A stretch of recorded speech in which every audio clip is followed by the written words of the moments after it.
Bonsoir, nous sommes dans les grands salons de la préfecture ce soir pour le deuxième tour des élections. C'est la victoire de Laurent Wauquiez. Je suis avec Emmanuel Hamelin, ancien député. Emmanuel Hamelin, bonsoir. Alors d'abord une première réaction comme ça à chaud sur cette victoire très importante de Laurent Wauquiez. On ne s'attendait pas à un chiffre pareil. Évidemment, beaucoup de satisfaction. Parce que ça fait longtemps qu'on voulait reprendre cette région et que le combat qu'a mené Laurent Wauquiez a été un combat en tout point remarquable au niveau de sa stratégie, au niveau de la manière dont il a mené cette campagne où il a été extrêmement actif. Il avait un beau projet et il a su rassembler autour de lui et de son projet aussi bien les Républicains que le centre avec le résultat qu'on connaît, et c'est un résultat évidemment qui nous réjouit tous. Voilà. Alors, un mot sur le fait que le président sortant, qui est Jean-Jacques Herrane, avait quand même un avantage, comme tous les sortants. Comment vous expliquez un écart aussi grand parce qu'il y a quand même eu une campagne, il a quand même réuni autour de lui des écologistes au deuxième tour, des communistes, et pourtant l'écart est un écart qu'on n'attendait pas. C'est ce que je disais sur votre antenne il n'y a pas très longtemps. Quand on avait fait l'analyse du premier tour, il y a plusieurs raisons à ça. D'abord, l'usure. Jean-Jacques Herrane est élu régional depuis extrêmement longtemps. Ça fait 2 mandats qu'il est président. Vous pensez que c'était le mandat de trop, ça? Non, il y a plusieurs facteurs. Oui, ça devait être le mandat de trop, bien évidemment. Un bilan très, très morne. Aucun Rhône-Alpin aujourd'hui ne sait quelles sont les grandes réalisations de la région sur le dernier mandat, en dehors du nouveau siège de la région qui a coûté beaucoup d'argent.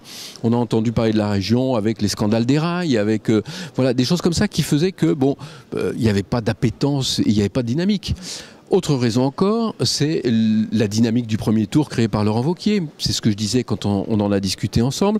C'est qu'arriver largement en tête devant un président sortant qui paraissait extrêmement affaibli, ça a créé une dynamique pour le deuxième tour qui était prévisible. On imaginait, certains disaient que ce serait serré. Moi, j'avais dit à beaucoup de monde que je pense qu'il ferait au contraire, il augmenterait son écart par rapport au président sortant. Et c'est ce qui s'est passé. En plus, Laurent Wauquiez avait, au-delà de la dynamique qu'il avait créée, il avait un bon projet, une bonne équipe.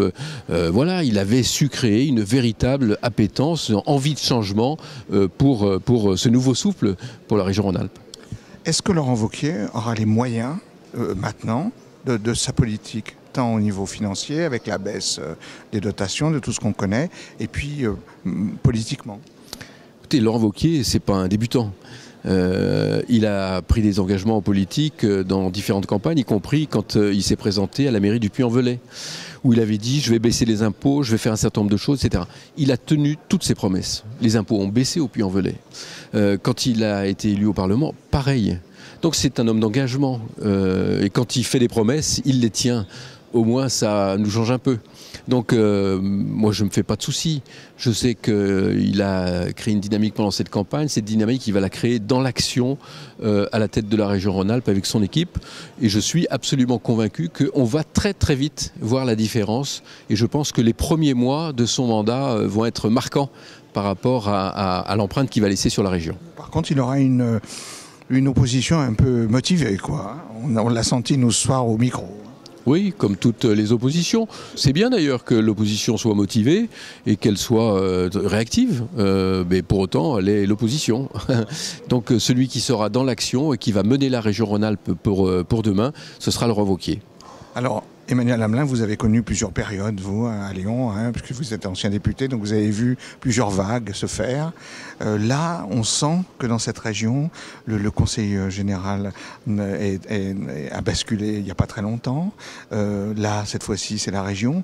Il y a un mouvement politique qui se dessine dans la région, autour de Lyon. Oui, il y a une vraie volonté de changement. Vous remarquerez que Christophe Guillotot au département, c'est un jeune président. Laurent Wauquiez à la région, c'est un jeune président. Et nul doute qu'à la mairie de Lyon ou à la métropole de Lyon, il y aura demain un jeune président. Emmanuel Hamelin, merci d'avoir répondu à toutes nos questions. Merci à vous. Merci et à bientôt.